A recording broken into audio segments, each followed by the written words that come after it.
अस्सलाम वालेकुम, मैं हूँ शाहजेब खानजादा। वज़ीर आज़म शहबाज शरीफ हुकूमत साजी में मसरूफ़ हैं, मगर इमरान खान सड़कों पर आ चुके हैं। हुकूमत के खिलाफ तहरीक इंसाफ की अवामी राब्ता मुहिम का आज से बाकायदा आगाज हो गया है। दूसरी जानिब तहरीक इंसाफ के कौमी असम्बली से इस्तीफों का मामला भी उलझ गया है और तहरीक इंसाफ के रहनुमा फवाद चौधरी का दावा है कि तहरीक इंसाफ के तमाम अरकान ने असम्बली में खड़े होकर इस्तीफे दिए और तहरीरी इस्तीफे स्पीकर के पास हैं। असम्बली स्टाफ फौरी तौर पर नोटिफिकेशन इलेक्शन कमीशन को भेजे। अब इस वक्त कायम मकाम स्पीकर खुद तहरीक इंसाफ के डिप्टी स्पीकर कासिम सूरी हैं, तो इस्तीफे कौन कबूल नहीं कर रहा है। इस पर हुकूमत इत्तेहाद का दावा है कि तहरीक इंसाफ के बहुत से अरकान इस्तीफे नहीं देना चाहते, उनसे जबरदस्ती इस्तीफे लिए गए हैं। नून लीग के सीनियर रहनुमा साद रफीक साहब हमारे साथ मौजूद हैं। साद रफीक साहब, बहुत शुक्रिया मैं शो में ज्वाइन करने के लिए। सर, जाहिर नून लीग कहती थी कि जैसे इनकी हुकूमत जाएगी अवाम में नहीं जा पाएंगे। वो अवाम में एक तो पहले उन्होंने कॉल दी सिर्फ ट्विटर पे, उसके बाद लोग इतने निकल आए थे। आज पेशावर में जलसा कर रहे हैं, आपको नजर आ ही रहा है, और अब ये कॉल दे रहे हैं कि ईद के बाद वो जाम कर सकते हैं इस्लामाबाद को, इस्लामाबाद का रुख कर सकते हैं। आपको हुकूमत नहीं करने देंगे वो, साद रफीक साहब? बिस्मिल्लाहिर्रहमानिर्रहीम। इमरान खान साहब को निकाल कर हम हुकूमत करने के लिए नहीं आए, बल्कि मुल्क को उस दलदल से निकालने के लिए आए हैं जिस दलदल में इमरान की नालायकी ने और उसके माफिया ने पाकिस्तान को धकेल दिया था। तो इमरान को जलसे करने दें, जलसे करना उनका काम है। कंटेनर पे चढ़ना, धमालें डालना, गालियाँ देना, झूठ बोलना, साजिश करना, वो अपना काम करते रहे, हम अपना काम करेंगे, फ़र्क नहीं पड़ता। बस मगर आप फील नहीं कर रहे हैं, क्योंकि ज़ाहिर है आप खुद एक मुंतखब नुमाइंदे हैं, आपको पता है कि अवाम किस तरह रिस्पॉन्ड करती है, कि जो 3.5 साल की कारकर्दगी थी इमरान खान साहब की वो पीछे रह गई है और उनका नया बयानिया आगे आ गया है जो क्राउड को वो अपील कर रहा है, जिसकी वजह से क्राउड बाहर आ रहा है। ये इमरान के हिस्से के लोग हैं, वो पहले भी उसके साथ थे, एक बड़ी तादाद उनको छोड़ चुकी है। उन्होंने एक नया खेल रचाया है। पहले उन्होंने मज़हब कार्ड यूज़ किया था, फिर चोरी और करप्शन का कार्ड यूज़ किया। अब उन्होंने, चूँकि जब उन्हें नज़र आ गया था कि वो जा रहे हैं, तो उन्होंने जो अमेरिका मुखालिफ जज्बात होते हैं आवाम में, उनको उन्होंने इस्तेमाल करने की कोशिश की है। लेकिन हमारा वोट बैंक अल्हम्दुलिल्लाह इंटैक्ट है, हमें इनके इन प्रोग्रामों से कोई प्रॉब्लम नहीं है। ये शौक़ से अपने प्रोग्राम करें, इनको खुली छुट्टी मिलनी चाहिए कि ये अपने जलसे वलसे करते रहें। उन्होंने यही काम करना है, मुल्क चलाना तो उनका काम नहीं है। हम अपना काम करेंगे, डायरेक्शन ठीक करेंगे पाकिस्तान की, जितने दिन भी हैं बाकी हमारे पास। वैसे मगर मुल्क चलाने के लिए शहबाज शरीफ साहब को काबीना चाहिए, और आज आज तहरीक इंसाफ की तरफ से इल्ज़ाम आया है कि कोई हालात ऐसे हैं और इस तरीके से मुल्क ये चलाना चाहते हैं कि कोई इत्तेहादी भी काबीना में आने को तैयार नहीं है। क्या ये दुरुस्त है कि ना पीपल्स पार्टी तैयार है, ना MKM तैयार है इस वक्त काबीना में आने को? सब आएंगे इंशाल्लाह ताला, हमारी बातचीत चल रही है। और जाहिर है कि ये PMLN की हुकूमत नहीं है, ये एक मखलूत हुकूमत है जिसमें दर्जन के लगभग जमातें मौजूद हैं। तो उनसे हम बातचीत कर रहे हैं और ज़ाहिर है पॉलिटिकल एडजस्टमेंट करनी पड़ती है, उसके लिए कुछ वक्त लगता है। आज सारा दिन भी हमने बातचीत की है। मैं ज़ाती तौर पे तो मुझे कोई दिक्कत और मुश्किल नज़र नहीं आ रही है। वैसे तो फिर आमतौर पर होता है कि इत्तेहादियों का ये मुतालबा होता है कि हमें ज़्यादा वजारतें दो। अभी जरदारी साहब से हामिद मीर साहब ने पूछा तो उनकी तरफ से भी हुआ कि बात चल रही है, MKM भी कह रही है कि वजारतों के लिए हम नहीं आए हैं। कोई वजारतें लेने को क्यों नहीं तैयार है? फिर ये उल्टा क्यों हो रहा है आपके साथ? नहीं, उल्टा कुछ नहीं हो रहा है शाहजेब साहब, सीधा ही हो रहा है। लेकिन एक जमात की हुकूमत नहीं है, 10-12 जमातें हैं, तो एक आध दिन, 1.5 दिन, 2 दिन लग सकता है इस पर बातचीत करते हुए। और जाहिर ये तो अच्छी बात है कि कोई भी दबाव उस तरीके से नहीं डाल रहा, लेकिन जाहिर है आपने सबको एडजस्टमेंट करनी है और उनका वॉल्यूम देखना है, फिर ये भी देखना है कि किसको क्या मिलेगा जो उस निज़ाम को चला सके। सियासी बंदर बांट तो नहीं करनी है ना, रियासत को चलाना है। ये कोई इमरान खान का माफिया तो हुकूमत नहीं करने आया यहाँ पे। अब जो भी बाकी है, साल बाकी है या 14 माह बाकी है, इसको नहायत संजीदगी से करना है। इसके लिए ज़ाहिर है कुछ वक्त लगेगा। एक दिन अगर ऊपर नीचे हो जाता है उससे कतन कोई फ़र्क नहीं पड़ता। ये जो आपने कहा साल बाकी है या 14 माह बाकी हैं, इसका मतलब है फौरी इलेक्शन का इरादा नहीं है आप लोगों का? असेंबलियों को पूरी मुद्दत ही कराएंगे? शाहजेब साहब, मैं अपने दिल की बात तो अभी नहीं बताऊंगा ना, और जो इमरान खान कहेगा वो मैंने तो नहीं माननी। तो इमरान खान को जोर लगाने देना। वो पहले तो उनका दिल करता था कि 1 घंटा काम ना हो, अब मसूफ को उनके इत्तेहादियों ने हमारे साथ मिलकर निकाल दिया तो उनको आलमी साजिश याद आ गई है। हालांकि साजिशी तो वो खुद हैं, मुझे कहने में कोई बात नहीं है। बूट चाट के ये शख्स आया था, ये हमेशा एम्पायर को साथ मिला के खेला है। एम्पायर न्यूट्रल हो गया है, उसको तकलीफ शुरू हो गई है। और ये मेरी जो वर्डिंग है मैं ये यूज़ नहीं किया करता, लेकिन इमरान खान इसी का हकदार है क्योंकि उसकी अपनी ज़बान उसके कंट्रोल में नहीं है, वो तशद्दुद पे उकसा रहा है अपने लोगों को। और शरीफ आदमी की इज्जत करनी चाहिए, लेकिन जो लफंगेपन का मुजाहरा करे उसके साथ टोन थोड़ी बदलनी चाहिए। साहब अब मसला यह है कि अगर अंपायर उनके साथ नहीं भी हैं, आपको नहीं लगता कि ज़रा देर हो गई कि अब अगर आप कौमी सलामती कमेटी का इजलास भी बुला लें, असेंबली के अंदर भी कर लें, उन सफ़ीर को भी बुला लें, अस्करी क़यादत भी कह दें कि इल्ज़ाम झूठ है, कोई साजिश नहीं हुई, अदम एतमाद के पीछे कोई अमेरिका नहीं था, तो इमरान खान साहब का बयानिया तोड़ना बड़ा मुश्किल होगा। वो आगे चलेंगे इस बयानी के साथ तो सड़कों पर होंगे। उनके पास यही चूरन बेचने के लिए बचा है। उनका करप्शन का बयानिया पिट गया, उनका मजहब कार्ड जो था उन्होंने ऐसी हरकत की कि उसके बाद वो मजहब कार्ड भी हाथ से जाता रहा। तो कुछ तो उस बेचारे ने भी बेचना है ना, उसे बेचने दें, उसे रोकने की क्या ज़रूरत है। हम अपना काम करेंगे, हमने कारकर्दगी की बुनियाद पे सामने आना है, उन्होंने झूठ की बुनियाद पे सामने आना है। तो जो हमारी इलेक्ट्रेट है या जो अपोजिशन की बाकी जमातों की अपनी अपनी कॉन्स्टिट्यूंसी है, वो इमरान खान के इस झूठे नैरेटिव के साथ नहीं है। बहरहाल उसको अपने हिस्से के बेवकूफ़ मिले हुए हैं, तो वो करते रहें, जो उनके मुंह में आता है कहते रहें, उनके मुंह को तो कोई नहीं रोक सकता, जरूरत भी नहीं है। मुझे साद रफीक साहब आप अपनी कॉन्स्टिट्यूंसी से सेंस बताइए, क्या ये दुरुस्त है कि इमरान खान साहब ने जो कॉल दी है निकलने के बाद, उसके बाद कहीं ना कहीं अपील है उनके इस बयानी में? आप अपनी कॉन्स्टिट्यूंसी का अहवाल बताइए कि आपको ये फील हो रहा है कि जो सूरत हाल 2 माह पहले थी वो नहीं है?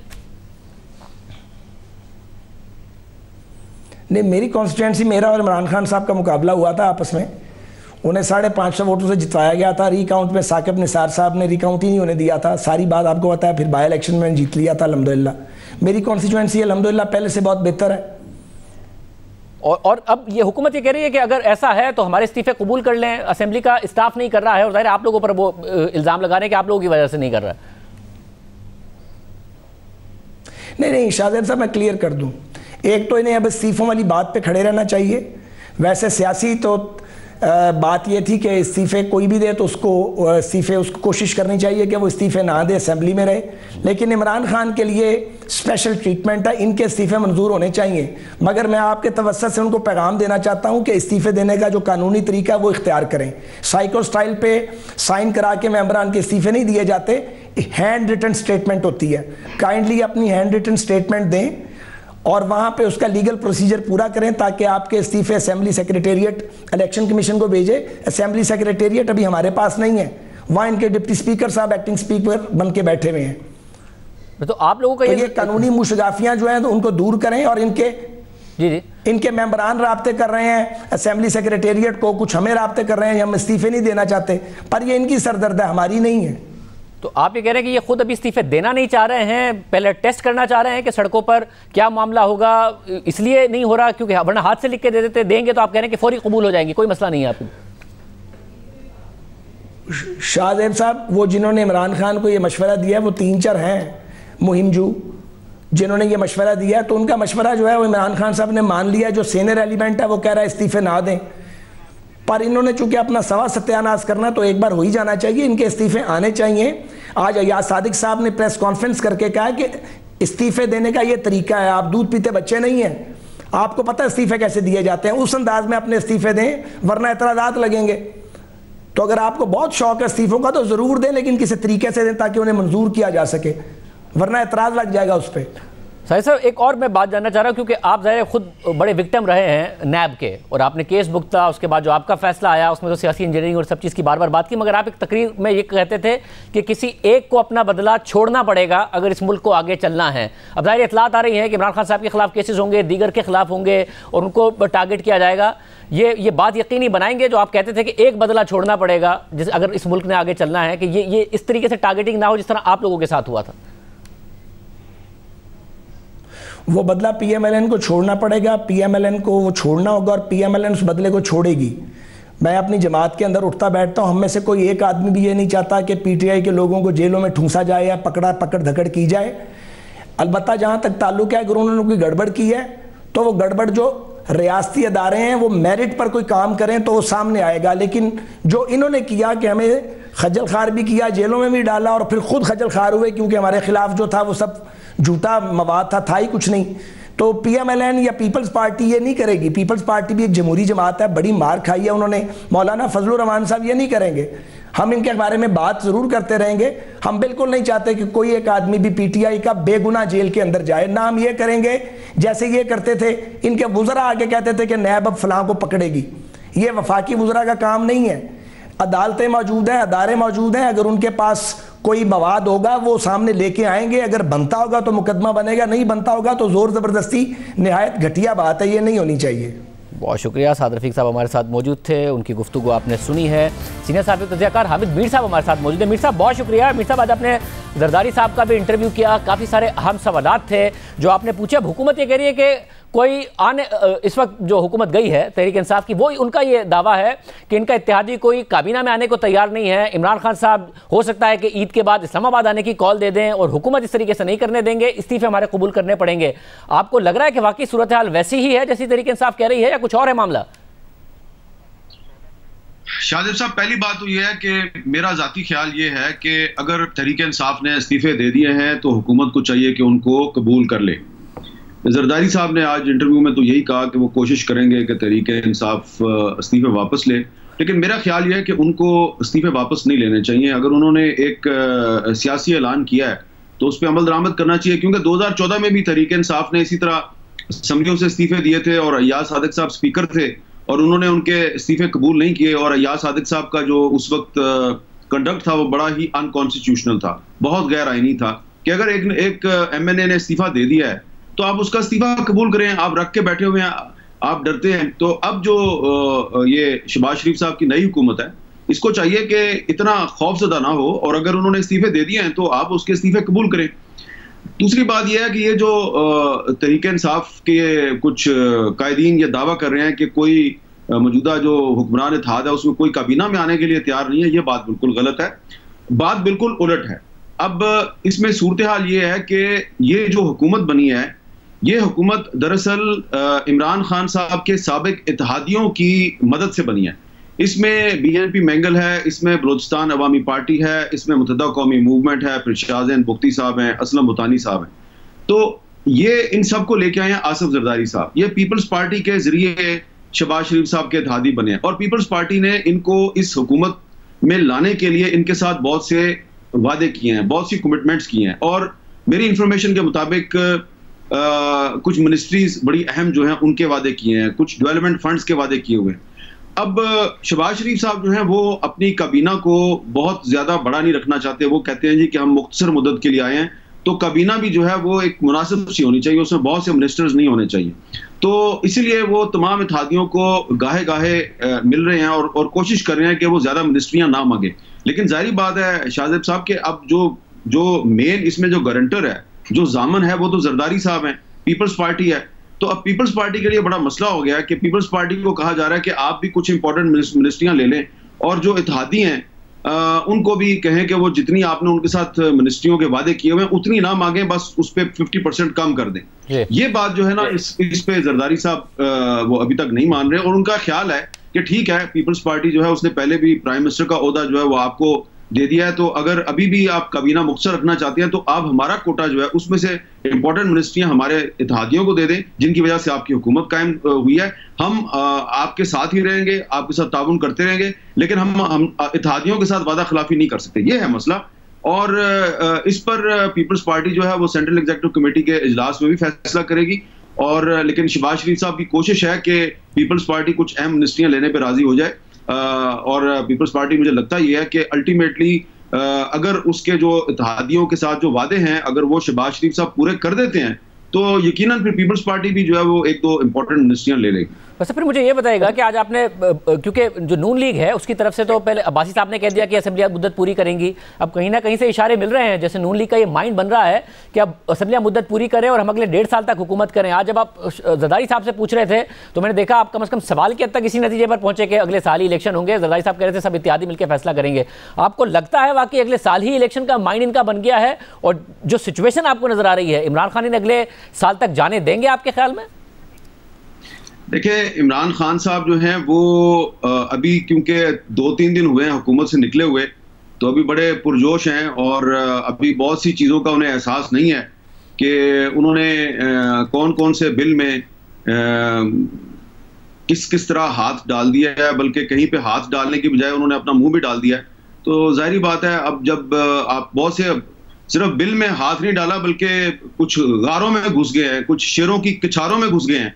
तो आहिस्ता आहिस्ता आप देखते जाएं इमरान खान साहब जो जिस तरीके से एक्ट कर रहे हैं वो बड़ा मेरे ख्याल से इमेच्योरिटी का मुजाहरा कर रहे हैं। थोड़े दिन में बहुत कुछ आपको पता चलेगा। और अभी तो उनका एक ख्याल है कि हुकूमत आगे आगे है और मैं उसके पीछे पीछे हूं, थोड़े दिन में सिचुएशन रिवर्स हो जाएगी। ये आप देखें, ये जो ऑपोजिशन है हमारी, जो इस वक्त ऑपोजिशन है, ये भी इसी तरह इमरान खान साहब के बारे में दावे करती थी, छोड़ेंगे नहीं तुम्हें, हम घिराव कर लेंगे इस्लामाबाद का, हम इस्लामाबाद की तरफ आ जाएंगे। आए भी इस्लामाबाद में वो मौलाना फजलुर रहमान साहब आए भी, पीपल्स पार्टी भी आई। तो ये सारे करते हैं, जो ऑपोजिशन में जो होते हैं वो यही धमकियां देते हैं कि हम इस्लामाबाद की तरफ आएंगे। लेकिन इमरान खान साहब ने खुद बजाते खुद, उनकी पार्टी को छोड़ दें, उनके मिनिस्टरों को छोड़ दें, बजाते खुद उन्होंने पिछले 2-3 दिन में जो अपने कमरा बंद मीटिंग्स में जो गुफ्तगू किया है, जो उनका जो प्लान लग रहा है मुझे, तो वो सिर्फ किसी बिल में हाथ नहीं दिया बल्कि उन्होंने किसी शेर की कछार में अपना मुंह दे दिया है। तो उसका उनको नुकसान होगा। और ये जो सूरत हाल है, इसके साथ साथ एक और बड़ी इंपॉर्टेंट चीज है, वो ये है कि शहबाज शरीफ साहब की और जो उनके साथी हैं उनकी तवक्कुआत के बहुत खिलाफ, यानी कि खिलाफ तवक्को, उनको बड़ा पॉजिटिव रिस्पांस मिल रहा है इंटरनेशनल कम्युनिटी से। आप देखें, सिर्फ सऊदी अरब और तुर्की और चाइना उनको मुबारकबाद नहीं दे रहा, बल्कि रशियन प्रेसिडेंट पुतिन साहब जो हैं वो भी मुबारकबाद दे रहे हैं, जिनकी वजह से इमरान खान साहब का यह दावा कि उनके खिलाफ गैर मुल्की साजिश हुई है। इसी तरह आसिफ जरदारी साहब को, बिलावल भुट्टो जरदारी साहब को, मौलाना फजलुर रहमान साहब को, इन सब को इस्लामाबाद में जो डिप्लोमेट्स हैं वो इनको मिलना चाह रहे हैं, इंटरव्यू के लिए टाइम मांग रहे हैं, मुलाकात के लिए टाइम मांग रहे हैं। और लग ये रहा है कि जो दुनिया है और खासतौर पर जो पाकिस्तान के दोस्त ममालिक हैं, वो ये चाहते हैं कि पाकिस्तान की इकोनॉमी इस वक्त जिस मुश्किल सूरत हाल से दो चार है, इसमें से पाकिस्तान को निकाला जाए। और इसीलिए शहबाज शरीफ साहब ने थोड़ा ये डिले भी किया है कि इतना अच्छा रिस्पॉन्स आ रहा है तो फिर मैं जरा ज्यादा टाइम ले लेता हूँ सलाह मशवरा करके, ताकि जो पहले उनकी लग रहा था कि शॉर्ट टर्म स्ट्रेटजी थी, 6 महीने की 7 महीने की स्ट्रेटजी लग रही थी, लेकिन अब क्योंकि इकोनॉमी भी आहिस्ता आहिस्ता बेहतर हो रही है, डॉलर भी जो है वो भी नीचे जा रहा है और स्टॉक मार्केट भी ऊपर जा रही है, और फिर कहीं से उनको नई बड़ी इन्वेस्टमेंट का भी अंदिया मिला है। आज दोपहर को शहबाज शरीफ साहब को कहीं से मैसेज आया कि जी हम आपकी हर किस्म की मदद करने के लिए तैयार हैं। यूरोपीय यूनियन जो है वो भी मदद के लिए तैयार है और कुछ और जो है ममालिक है वहां से भी मदद मिलेगी। तो ये अगले बजट से पहले जो कि बस अब चंद हफ्तों में बजट आने वाला है, तो उससे पहले पाकिस्तान की इकोनॉमी के लिए कुछ अच्छी खबरें आ रही हैं। शायद इसीलिए अब ये जो शहबाज शरीफ साहब की हुकूमत है, जब उसकी काबीना कायम हो जाएगी तो वो कोशिश ये करेंगे कि अपने एक्शन से पाकिस्तानी अवाम को ये मैसेज दें कि हम सीरियस हैं, वी मीन बिजनेस, और हम आपकी भलाई के लिए कुछ करना चाह रहे हैं, और बजाय इसके कि वो ये कहें कि हम इसको जरा लंबा खींचना चाह रहे हैं, हुकूमत को अवाम की तरफ से उन पर प्रेशर आए कि आप इसको थोड़ा लंबा खींचें। बहुत शुक्रिया। आमिर मीर साहब बता रहे थे इस हवाले से, इस जलसे की क्या सूरत हाल है वो भी आपको बताएंगे। इसके अलावा एक अहम इत्तेहादी जिससे आज शहबाज शरीफ साहब मिले हैं, उनका क्या मामला है, क्या वो वाकई नहीं वजारतें लेना चाह रहे हैं, इस पर भी बात करेंगे ब्रेक के बाद। मैं 15 जून तक की डेट देता हूँ। 4 जून को ईद है। इमरान खान कॉल देगा, इस्लामाबाद की कॉल देगा, और इस्लामाबाद की कॉल देने से पहले उसकी जान को भी खतरा है और उसको जेल में भी डाल सकते हैं। बातें की जा रही हैं, मगर दूसरी तरफ हुकूमत जो ये कह रही थी कि हम चंद हफ्ते के लिए आएंगे, कुछ तरामीम करेंगे, इलेक्शन रिफॉर्म्स करेंगे और इलेक्शन की तरफ जाएंगे, वो अब अगले साल का इंदिया दे रही है। बारहा ये बात कर रही है। पहले शायद नबाई साहब ने कही कि पहले तो मैं समझता था कि फौरी इंतखाबात की तरफ जाना चाहिए, मगर अगले साल तक अब हमें इंतखाब का इंतजार करना चाहिए। अब थोड़ी देर पहले साथ रफ़ीक साहब भी हमारे प्रोग्राम में यही बात कर रहे थे, और आज जब पूछा गया आसिफ जरदारी साहब से, हामिद मीर साहब की तरफ से, तो उन्होंने क्या जवाब दिया, जरा देखिए। जितने हमारे दोस्त हमारे साथ आए हैं, सरदार मैंगल हों, बुप्टी हों, दूसरे दोस्त हों, मंगसी हों, MQM वाले हों, उनके साथ हमारे एग्रीमेंट्स हुए और उन एग्रीमेंट्स को इट इज़ माई रिस्पॉन्सिबिलिटी, इसलिए कि मैंने इन सबको इकट्ठा किया, माई रिस्पॉन्सिबिलिटी कि उनकी जो डिमांड्स हैं, जो जेन्युइन डिमांड्स हैं, लीगल डिमांड्स हैं, वो पूरी की जाए, इंक्लूडिंग MQM। वो उसके जामिन भी आप हैं? जामिन भी मैं। आप शहबाज शरीफ पर राजी कैसे हुए? मैंने उनको राजी किया इस बात पे कि वो प्राइम मिनिस्टर बने। आपने राजी किया? जी हाँ, मैंने उनको ऑफर की, तो उन्होंने कहा ये कैसे टिपिकल एक ही में होना है, मैं क्या कि मेरे को 70 वोट ने, मैं ऑलरेडी इन टच था ना अलायंस के साथ, they will come with me. मेरा पास्ट ऐसा है कि उनको पता है कि मैंने जो वायदा किया है हमेशा पूरा किया है। जब मैं इतने वोट लेके आपको अर्ज कर रहा हूँ तो आप बिस्मिल्लाह आप अपनी पार्टी को राजी करें। उन्होंने कहा कि मैं अपने कायद से मियां नवाज शरीफ से पूछ लूँ और दोस्तों से सलाह कर लूँ। मैंने कहा बिस्मिल्लाह। तो ये सीक्रेट मीटिंग थी, आज तक किसी को नहीं पता, मैं आपको बता रहा हूँ, लाहौर में थी। वो जो बाद में आप फिर पब्लिकली गए थे वो बाद में। तो अब जो शहबाज शरीफ साहब की हुकूमत है इसमें पीपल्स पार्टी शामिल हो रही है? अभी हमारे डायलॉग चल रहा है। ये कितना अर्सा चलेगी? 6 महीने, 9 महीने? कलेक्टिव विजडम होगी कि कब हम इलेक्शंस के लिए जाएं, सारे हमारे अलायंस साथ होंगे फिर इलेक्शन के लिए जाएंगे। PMLN, पीपल्स पार्टी और आपके सारे अलायंस जब बैठेंगे तो वो फैसला करेंगे? वो फैसला करेंगे। फिर तो अगले साल ही जाएंगे। इकबाल साहब ने आपसे थोड़ी देर पहले ट्वीट किया और कहा है कि ये कैसी अमरीकी साजिश है जिसकी कामयाबी की मुबारकबादें चीन और रूस से आ रही हैं, क्योंकि चीन ने, रूस ने, तुर्की ने, सब ने शहबाज शरीफ साहब को वज़ीर आज़म बनने पर मुबारकबाद दी है। इमरान खान साहब का बयान ये है क्योंकि वो रूस चले गए थे, जिसकी वजह से अमेरिका नाराज़ हुआ, जिसकी वजह से उनकी हुकूमत गिरी है। ऐसा इकबाल साहब कह रहे हैं कि अगर ऐसा है तो फिर रूस ने मुबारकबाद शहबाज शरीफ को वज़ीर आज़म बनने की क्यों दी है। साथ ही हुकूमत मुतालबा कर रही है कि हमारे इस्तीफ़े कबूल किए जाएँ। क्या कहा फवाद चौधरी ने, ज़रा देखिए। तमाम PTI के अरकान ने असम्बली में खड़े होकर इस्तीफ़े दिए हैं, तहरीरी इस्तीफ़े स्पीकर के पास पहुंच गए हैं और अब असम्बली का जो स्टाफ है उन्हें चाहिए फौरी तौर के ऊपर उसकी जो नोटिफिकेशन है वो इलेक्शन कमीशन में भेजें। और अगर आप इस तरह से समझते हैं कि इस्तीफ़े डिले करके कोई ये क्राइसिस ख़त्म हो जाएगा, क्राइसिस ख़त्म नहीं होगा, ये बहरान बढ़ेगा। अगले 3 हफ्तों में ये बहरान इतना बड़ा हो जाएगा आप संभाल नहीं सकेंगे। आप हमारे बगैर असम्बलियां चलाना चाहते हैं, आप चलाएं। आप पूरा पाकिस्तान हमारे बगैर चला के दिखा दें, अगर आप चला के दिखा सकते हैं। मसला ये कि इस वक्त कायम मकाम स्पीकर खुद तहरीक इंसाफ के डिप्टी स्पीकर कासिम सूरी हैं, तो इस्तीफ़े कौन कबूल नहीं कर रहा है। इस पर हुकूमत इत्तेहाद का दावा है कि तहरीक इंसाफ के बहुत से अरकान इस्तीफ़े नहीं देना चाहते, उनसे ज़बरदस्ती इस्तीफ़े लिए गए। बहुत से हमारे दोस्त जो PTI से इलेक्टेड मेंबरान थे उनका ये कहना है कि वो इस्तीफ़े नहीं देना चाहते और उनके इस्तीफ़े ज़बरदस्ती ला के जमा कराए गए हैं। यहाँ पे उनको बुला के साइक्लो स्टाइल कागज़ रखा गया कि साइन करो। यहाँ पे नेशनल असेंबली अमले को ज़बरदस्ती मजबूर किया जा रहा है कि वो ये इस्तीफ़े कबूल करें।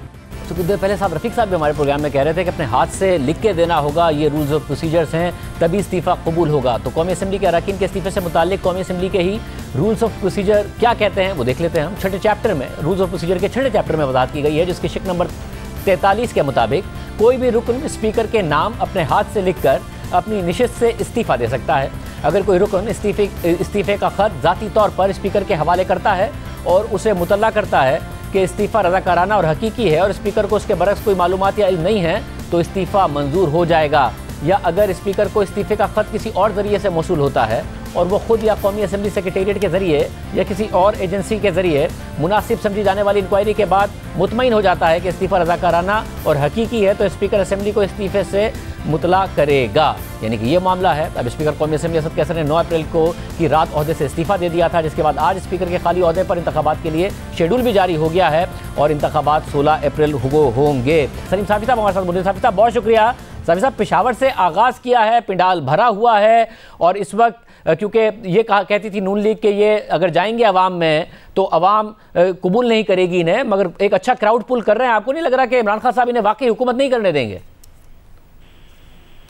नहीं, देखिए, अगर जल्द से जुलूसों से किसी हुकूमत का रास्ता रोका जा सकता तो पिछली मरतबा जो इमरान खान साहब के जलसे थे या धरने थे तो वो मुल्क के ताकतवर हलकों की बैकिंग से थे, लेकिन उसके बावजूद भी इमरान खान साहब नवाज शरीफ साहब को हुकूमत करने से नहीं रोक सके थे, खलल जरूर डाला था। अब के बार तो इमरान खान साहब ने जो नैरेटिव अपना लिया है तो मुझे लगता है कि वो मुस्तकबिल के नवाज शरीफ बनते जा रहे हैं, बल्कि जो जुबान उनकी तरफ से इस्तेमाल हो रहा है वो तो कभी PTM वगैरह की तरफ से भी इस्तेमाल नहीं हुआ। दूसरा, आज भी आप देखें कि जिस सूबे से मैं वो जलसा होने जा रहा है तो वो सूबा है कि जहाँ पे उनकी हुकूमत है। और अब ये तजाद भी देख लीजिए कि भाई अगर असम्बलियों से इस्तीफा दिलवाना है और जल्दी इलेक्शन की तरफ जाना है तो उसका बेहतर तरीका तो ये है कि वो खैबर पख्तूनख्वा की हुकूमत भी तोड़ दे और पंजाब असम्बली से भी इस्तीफे दे दें, लेकिन इसका मतलब ये भी है कि वो माजी की तरह पॉलिटिक्स कर रहे हैं। शुक्रिया साफी साहब की गुफ्तगू आपने सुनी। ताज़ी आपने सुना। प्रोग्राम में एक ब्रेक शामिल करते हैं। एक और अहम मामला है, उसकी तफसीलात आपके सामने रखेंगे और अफसोसनाक मामला है, उसकी तफसीलात आपके सामने रखेंगे ब्रेक के बाद। पाकिस्तान में कैसे बाअसर और ताकतवर मुल्जिमान कानून की गिरफ्त से बाआसानी बच निकलते हैं और कैसे कमज़ोर इंसाफ के हुसूल के लिए लड़ते लड़ते घुटने टेकने पर मजबूर हो जाते हैं, इसकी एक और मिसाल सामने आई है। कराची के इलाके मेमन गोट में गुज़िश्ता साल नवंबर में नाजिम जोखियो नामी नौजवान की तशद्दुद ज़दा लाश मिली। नाजिम जोखियो के अहले खाना ने पीपल्स पार्टी के रुकने कौमी असम्बली जाम अब्दुल करीम और उनके भाई रुकने सिंध असम्बली जाम उवैस पर नाजिम जोखियो के कत्ल का इल्ज़ाम लगाया। उनका मौक़िफ़ था कि नाजिम जोखियो ने जाम उवैस के मेहमानों के शिकार की वीडियो वायरल की थी, जिस पर इश्तियाल में आकर जाम उवैस ने नाजिम जोखियो को मलीर में अपने घर बुलाकर वहशियाना तशद्दुद किया और उसका कत्ल कर दिया। नाजिम जोखियो के कत्ल के खिलाफ मीडिया पर आवाज़ें उठने लगी, पीपल्स पार्टी पर तनकीद होने लगी और इल्ज़ाम लगाया गया कि बाअसर मुल्जिमान को बचाने की कोशिश की जा रही है। सिंध हुकूमत के लिए नाजिम जोखियो कत्ल केस को एक टेस्ट केस करार दिया गया। फिर यह मामला मलीर की मकामी अदालत में चलता रहा और यहाँ से इस मुकदमे को इंसदादी दहशतगर्दी की अदालत में मुंतकिल करने का हुक्म सामने आया, मगर अदालती हुक्म के बावजूद मुसलसल ताखीर की जाती रही। हुकूमत पर सवाल उठता रहा। 2 महीने तक चालान ही पेश नहीं किया गया और मुल्जिमान पर दहशतगर्दी की दफात के तहत चार्ज फ्रेम करने के अमल में रुकावट डाली गई और ट्रायल का आगाज ही नहीं होने दिया गया।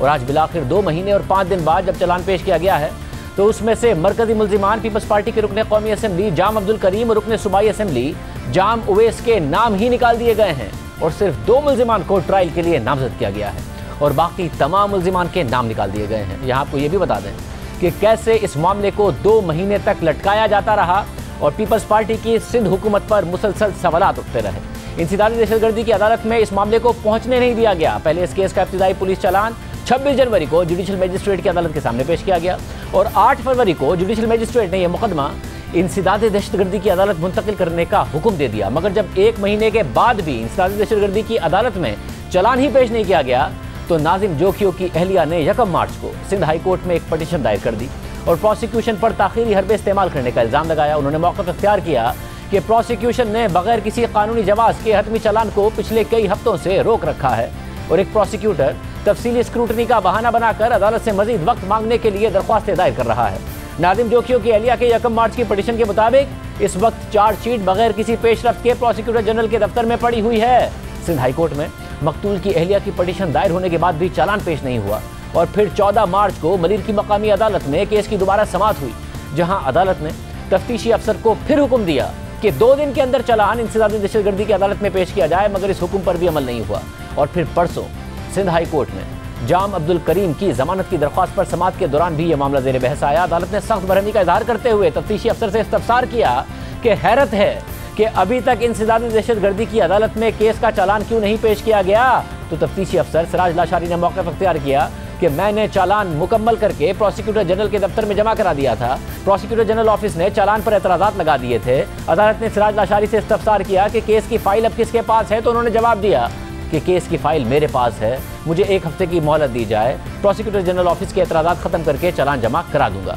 अब दिलचस्प बात यह भी है कि इसी तफ्तीशी अफसर की तब्दीली के लिए प्रोसिक्यूशन ने IG सिंध को बाकायदा ख़त लिखा था और ये मुतालबा किया था कि सिराज लाशारी की जगह किसी दूसरे पुलिस अफसर को तफ्तीश की जिम्मेदारी दी जाए। मगर इस पूरी सूरत हाल में हैरानकुन पेशरफ्त उस वक्त सामने आई जब खुद नाजिम जोखियो की अहलिया शीरीन जोखियो ने मुल्जिमान को माफ़ कर दिया और केस से पीछे हट गई। उन्होंने अपने वीडियो पैगाम में कहा कि मैं लड़ना चाहती थी मगर मेरे अपनों ने मेरा साथ छोड़ दिया है, मेरे अंदर मजीद लड़ने की ताकत नहीं है।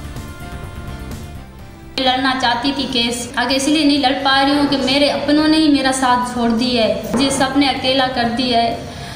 मैं इसी मजबूरी में केस से हट रही हूँ। मेरी कोई लालच नहीं है, ना ही मुझे कोई ऑफ़र मिली है डील की। मैं आगे नहीं लड़ सकती, मेरे अंदर ताकत नहीं है। मैं मजबूर, अपने बच्चों की वजह से मजबूर हूँ। जो भी लोग हैं इसमें मुलविस हैं, मैंने सबको छोड़ने का फैसला कर लिया है और मैं अल्लाह पे छोड़ दूंगी। मेरा फैसला अल्लाह ताला बेहतर करेगा इंशाअल्लाह ताला। मैं ये कोर्ट कचहरी नहीं लड़ना चाहती, इस वजह से पाकिस्तान में इंसाफ है ही नहीं।